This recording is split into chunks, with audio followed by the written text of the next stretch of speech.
Hi, Charlie and Warren. Thank you for this superb shareholder meeting celebration.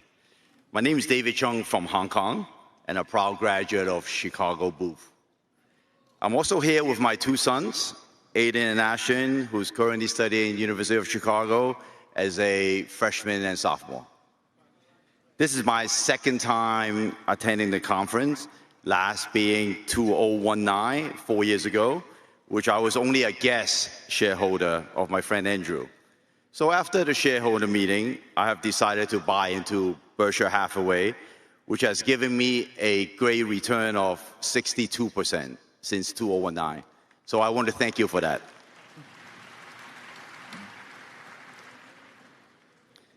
I have also taken one of your advice to give my children a share for each of their birthdays. Although they want a Berkshire Hathaway A shares, they will do just fine with B shares. My question is, how do you see the current US-China internet companies' valuation and the price disparity? Given there has been many uncertainties such as geopolitical tensions, significant cost optimizations with leaner US tech firms, while China tech has been through all that already. Thank you. Charlie, you want to? Well, there's been some tension in the economic relationship of the United States and China. I think that tension has been wrongly created on both sides. I think we're equally guilty of being stupid. If there's one thing we should do, it's get along with China.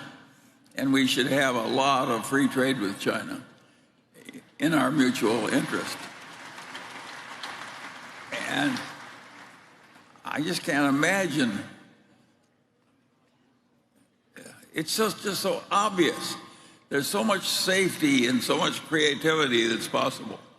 Think of what Apple has done by engaging in a partnership with China as a big supplier.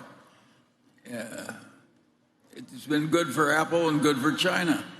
That's the kind of business we ought to be doing with China, and more of it. And with everything that increases the tension between the two companies is stupid, stupid, stupid, and ought to be stopped on each side. And each side ought to respond to the other side's stupidity with reciprocal kindness. That's my view. And it creates one enormous problem, of course, which is that you have the two superpowers of the world, and they know they have to get along with each other. Either one can destroy the other. And they're going to be competitive with each other. But part of it is trying, always in a game like that, is trying to judge how far you can push the other guy without them reacting wrong. And, if either side is a bully in some ways, they can get away with it to an extent because the alternative would drive them both into destruction. But if they push it too far, they increase the probability that something really does go wrong. So it's it's one of those game theory dilemmas. But you really need the leader of both countries, and you need the populace to understand at least the general situation in which these countries are going to operate over the next century, and know that some leader that promises too much can get you in a hell of a lot of trouble. And that you've got one kind of a system that gets its leader one way, and you got another system that gets its leader another way. And keeping either side from trying to play the game too hard and thinking the other side will go along, it's like playing chicken, and driving toward a cliff. So it is, if you got any diplomacy skills, persuasive skills, or anything like that, you really want people that will convince the other country as well as his own or her own country that this is what we're engaged in. We've got to do it right. We won't give away the store, but we won't try and take the whole store either. We're just at the beginning of this. Unfortunately, I mean, we've learned what the situation was. It used to be the Soviet, and mutually assured destruction was our policy then, and that kept a lot of things from happening. But it also came with a very, very, very close call with Cuba, and these are not, these are different games than existed hundreds of years ago. You could, Britain might rule the seas, or France, or Spain, but now you're playing with a game that you can't really make a huge mistake in. And I think that should be, the better that's understood in both countries, the more the leaders feel that their citizenry does understand that, the better off we'll be, and that a lot of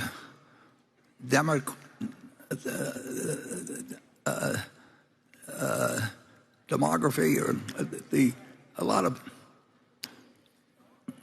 inflammatory speaking, but a lot of authoritarian action. I mean, it all carries its dangers, and the world has stumbled through the years post-1945 with a lot of close calls in the nuclear arena.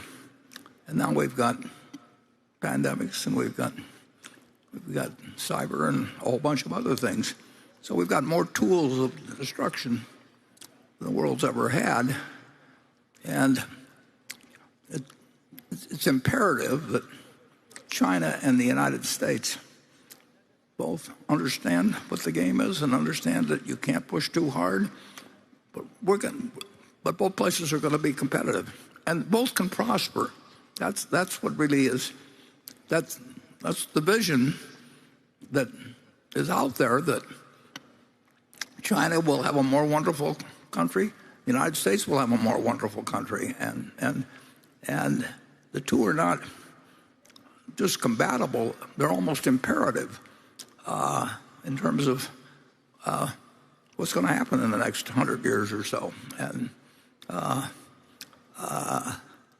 think that the leaders of both countries have got an important job in having that understood, and not to do inflammatory things. And we'll see whether the luck that has taken us from 1945 to present holds out, and I think we can affect to some extent that luck.